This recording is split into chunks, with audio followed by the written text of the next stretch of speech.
Flip to Freedom, episode number 13.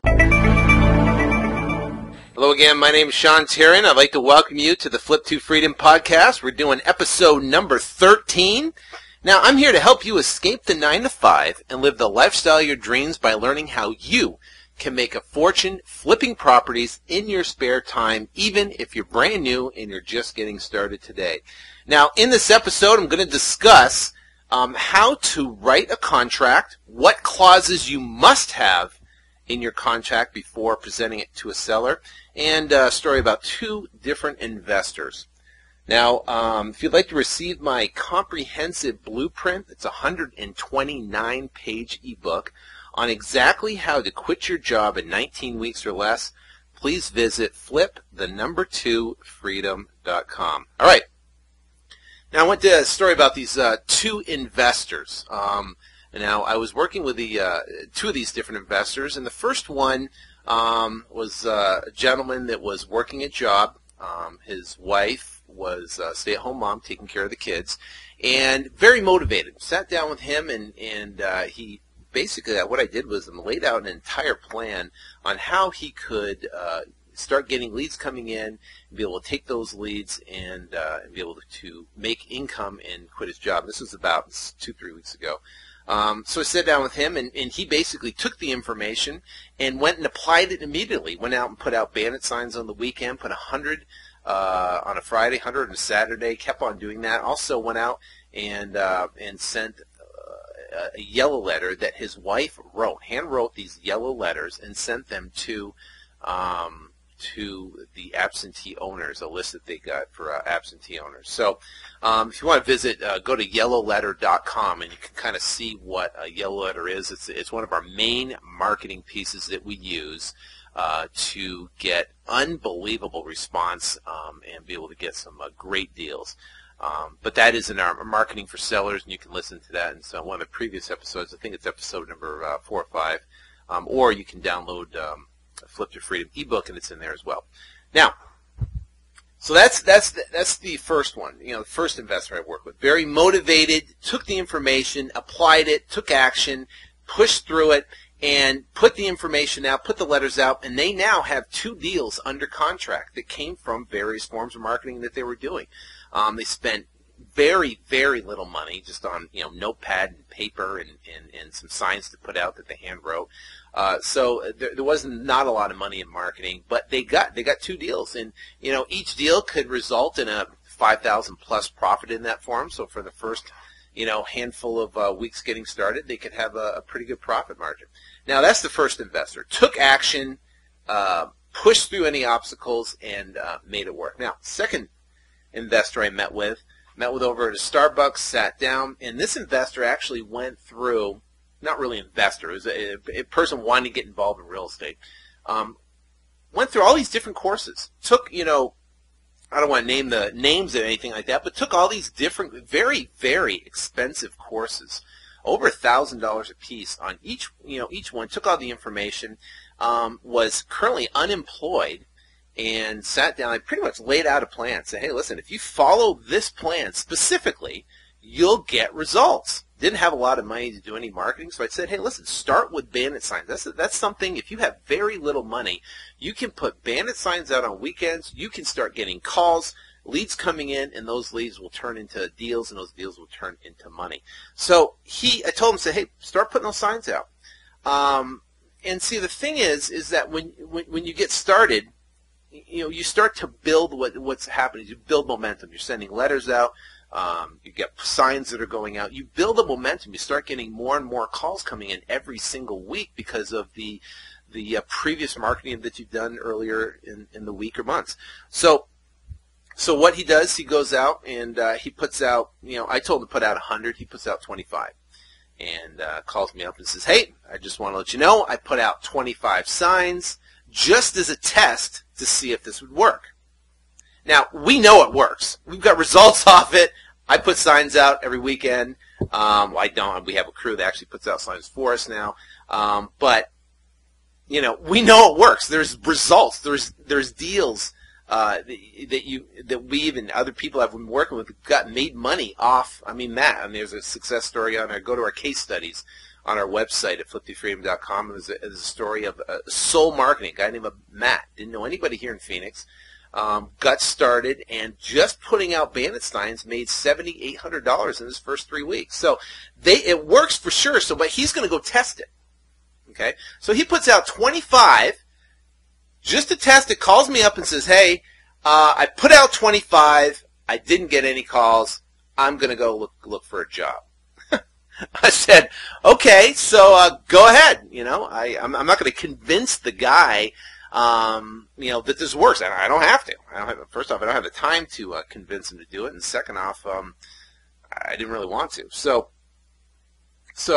what's the difference between these two?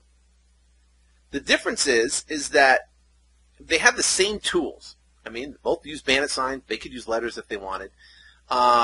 They both were new to real estate. Didn't know not a lot. Actually, person B. He had more information. He took all these courses and this information than person A. And I don't want to put the names in and stuff, but the bottom line is that the difference, the major difference between them was action.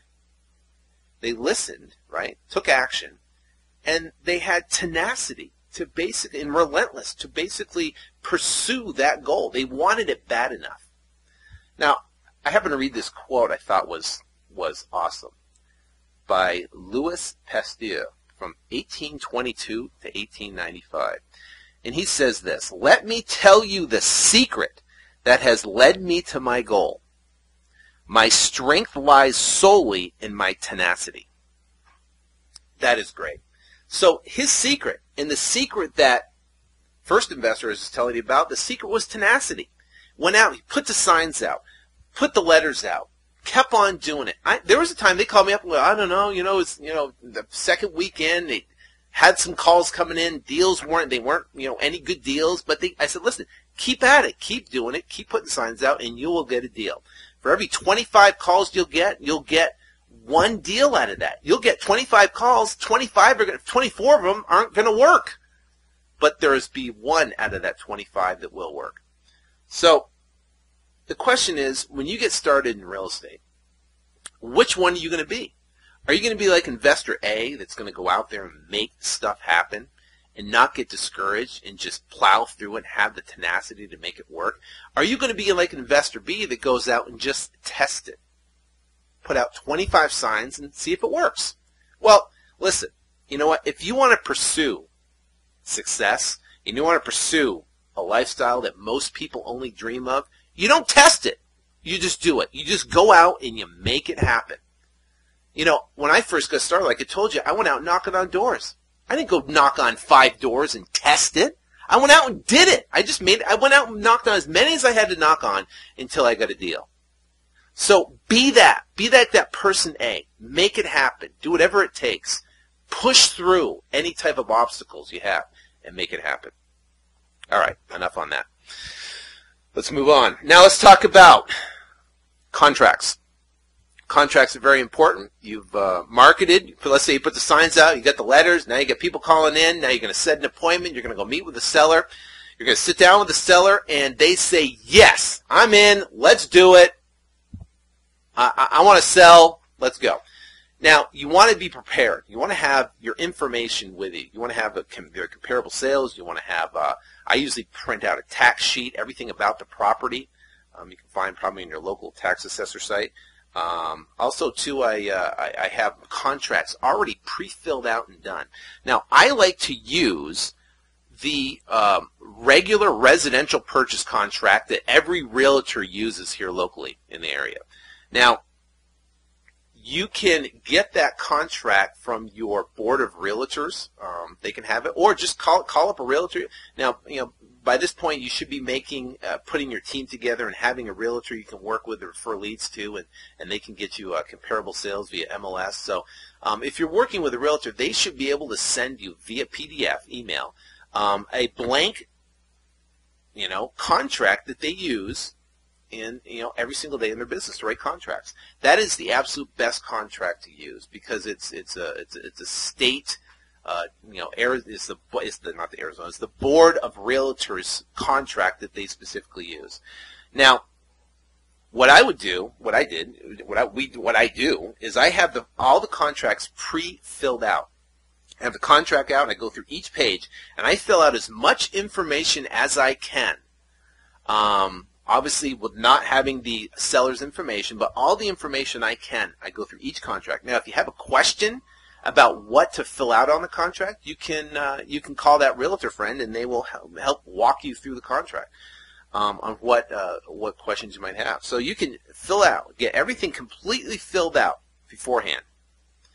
I even have it down to the initials in the corners, everything but the signature, but I have everything completely filled out. So all I have to do is enter the seller's name, the property information, the parcel number if it asks for that, and any other terms and conditions I'd like to add, and that's it, and we're signing the contract. All right. So what you want to do is once you get that blank contract, print out a copy, fill it out, and then you want to make sure you have 3 clauses. Now, these 3 clauses are imperative. You must have them in each one of your contracts, and these are what is called your out clauses. And this will, let's say you get a property under contract, and you have a 30-day close. You have a 10-day inspection, per se, and you got a 30-day close. If, for some reason, you can't sell the property within those 10 days, you can't sell the property within the time frame, the 30 days, these clauses will allow you to get out of the contract. Now, first clause is this. It's contract subject to partner's approval. Now, what this means is that the whole contract is subject to a partner's approval. And your partner could be your cash buyer, your partner could be your wife, your partner could be anything, your husband, whatever. But the contract is completely subject to partner's approval, and if for some reason you can't sell it, and you have a cash buyer and that they don't want the property, you can get out of that contract and say, listen, my partner didn't approve, and you can get out of it down to the last second. Now, I don't like to tie up sellers. If I know, if I get the title information back on the property and I put it out, for sale to put out in the market, if we can't sell that property fairly quickly, if I know we're getting a lot of resistance on price, then I'll let the seller out of the contract, or I'll go back and renegotiate a better price to get the deal done. But I don't like to tie them all the way up to the 30 days and back out in the last minute. I don't like that. I don't like people doing that to me, and I'm sure sellers don't like that done to them. So, all right. Now the other one is contract subject to an acceptable appraisal by buyer. Now what happens is you get these mini appraisals on the property. Cost $40 was what our appraiser charges. We get a mini appraisal. Now if the mini appraisal isn't acceptable, it's always good. You can take that and you can get out of the contract for that. Completely walk away from the contract, no risk at all. Same thing with a contract is subject to partner's approval. All these are no risk. But what you do is you can get a mini appraisal on the property, and they give you value. If the value comes in lower, it gives you an opportunity to go back and renegotiate the deal again and try to get a lower price, or back out of the deal. And the other one is, in the event of the buyer's default, the deposit shall be the sole remedy. Now, what does that mean? Let's say you didn't send the email, whatever, or to the title company saying your partner didn't approve. You didn't let them know that you wanted to back out because of an acceptable appraisal, and you just blew it all off. And the seller comes back and says, "Hey, I want you to perform on this contract. I'm going to sue you." Well, this line right here says, "In the event of a buyer's default," that means you defaulted on the property as the buyer. The deposit shall be the sole remedy. Now, a deposit you put on a contract, most of the time, 99.9% of the time, I put a $10 deposit. So they can keep the $10. Sometimes if it's a seller's a little bit more savvy, now these are dealing with motivated sellers. Obviously, if you're dealing with a bank-owned property, if you're dealing with some other bank-owned, or if you're buying it at the foreclosure courthouse stuff, this is completely different. This is with motivated sellers. But in the event of a default, let's say you default on it, completely forget the other clauses, then your sole remedy, the sole remedy that the seller could potentially sue you for would just be just the deposit, which could be $10, or sometimes if you're going to do a deposit, a more savvy investor, savvy seller, maybe $500 or $1,000 or whatever. But that is your total, basically stop loss, your risk. Okay. Now, like I said, this is for signing contracts with motivated sellers. I'm going to talk about next week on how to make offers to bank-owned properties. That's a complete different deal. They're going to want to see earnest money deposit. They're going to want to see proof of funds, and they're going to want to see, they have detailed addendums that they have you sign. So we're going to talk about that. But right now, I'm talking about motivated sellers. 99% of the time, never put a deposit down. Okay. Now, do not have or sign a contract with a motivated seller without this information. All right. Now, I can tell you my second deal I ever did. First deal I made $11,008 on, and the second deal I ever did, I had no fear because I guess I just didn't know. So, and I did pretty much everything wrong, and I still sold the deal and made money. This was a small little tiny, I think it was like 600 square foot trashed house in Phoenix. Terrible. I think it was gutted. It was a mess. So I got it under contract. I met the seller, and he was very savvy. He went out and I bid against other investors. He called me up and said, "Hey, I got an offer for this. You want to either match it or beat it. Actually, if you want to beat it, you can have it." Then I said, "Okay, I'll match it," or actually I beat it by I think $1,000. He called me up again and said, "Hey, you just went higher. Do you want this?" So I get completely played. This guy, I think, talked me up another $5,000 or $6,000 in the deal, more than I actually wanted to. But I got in this heated bidding war, and it was my second deal, and I didn't really know, and I thought I could, be able to sell it. So he said, "Okay, you won. You got it. That's great." I met him over at the house, his house. And he said, "Okay, bring a $2,000 cashier's check for the earnest money deposit." And at the time, I didn't know you had to make the deposit check directly to the title company. I didn't know you had to have these clauses in the contract. I mean, I was, I can't believe I made it this far. Learned all this stuff. But anyways, so I go meet the guy at the house. I give him the $2,000 cashier's check made out to him, signed the contract, and he gave me basically 15 days to sell this 700, whatever it is, square foot shack in Phoenix. So I called my number one guy that bought the first deal. I brought him by the house, and I said, "Hey, here it is. I got a deal. Do you want to buy it?" He took one look at that thing, drove up in his big old Lexus, and took one look at that thing and laughed. He goes, "I don't think there's anything I can do with this property." I was like, "Oh, man." I said, I didn't have a cash buyer's list. I didn't have an email list. I didn't have a website. I didn't have anything. Just basically had the property tied up. So I said, "Well, who do you know that might be interested in this property?" And he said, "Well, I got a guy. He's a fairly new investor. He might be interested in it. I can refer you to him." So he gave me his number. I called him up, had him come over and look at the property, and he said, "Yeah, I think I can make it work." So we talked numbers, and basically he had his dad come over, and his dad was actually doing the financing on it. And I had his dad write me a check for my earnest money of $2,000 and a $2,000 profit. I assigned him the contract right there on the spot. He didn't even know if title was there, but he wrote a personal check to me, and I ran down to the bank and cashed it. But I mean, it's completely unconventional the way we do stuff now. But anyways, he got the property. He got clean title. I made $2,000 on the deal, my second deal. I got my $2,000 back, so I had, got my $4,000. And he went and completely rehabbed the thing and sold it and made a profit. But I didn't have the clauses in there. I didn't have the pre-filled out contract. I didn't have, I pretty much got bid up more than I was wanted to pay. Every other investor was passing on it at that price. So, but I still happened to sell it and make a profit. I look back on that now, and I'm going, wow, I can't believe I got out of that deal.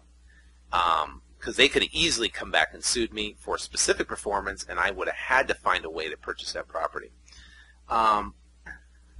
Never, ever give a deposit to a seller. Always give a deposit to the title company. Now, once you have the contract, you'll have basically, you have all your contracts filled out. I suggest making 10 copies of the contract, so you have those ready to go. So if you have a lead, I have them with me in the car. So if someone calls me up and they want to sell their house right then and there, I can be over at their house and I can be filling out a contract. And now when you meet with a seller, all you got to do is sit down, and you have all the pre-filled out information all there. All you got to do is just put in their specific contact information, everything, and you're good to go. Now in the next episode, like I said, I am going to talk about the secrets of making offers on bank-owned properties. It's a complete different deal. You're not allowed to put these different clauses in there, but there are out clauses that you can do to get your properties, get your bank-owned property deals accepted. And I'm telling you, you got to be aggressive in this market. And I'll tell you the secrets that we do. I mean, we put tons of bank-owned offers in. I don't like doing bank-owned deals. I'd much rather work with motivated sellers, and I suggest starting off at first you definitely work with motivated sellers. But bank-owned properties are great too, but you have to specifically know exactly what to look for in the MLS, number one, and number two, exactly how to craft the offer so you can get it accepted. And then if for some reason you can't flip or sell the property, then you have an out clause. And we'll talk about that in the next episode. All right? So remember, if you'd like to download my free comprehensive blueprint on how to quit your job in 19 weeks or less, please visit flip2freedom.com. Until next time, I wish you ultimate success in your real estate investing business, and we will see you next week. Take care, and God bless.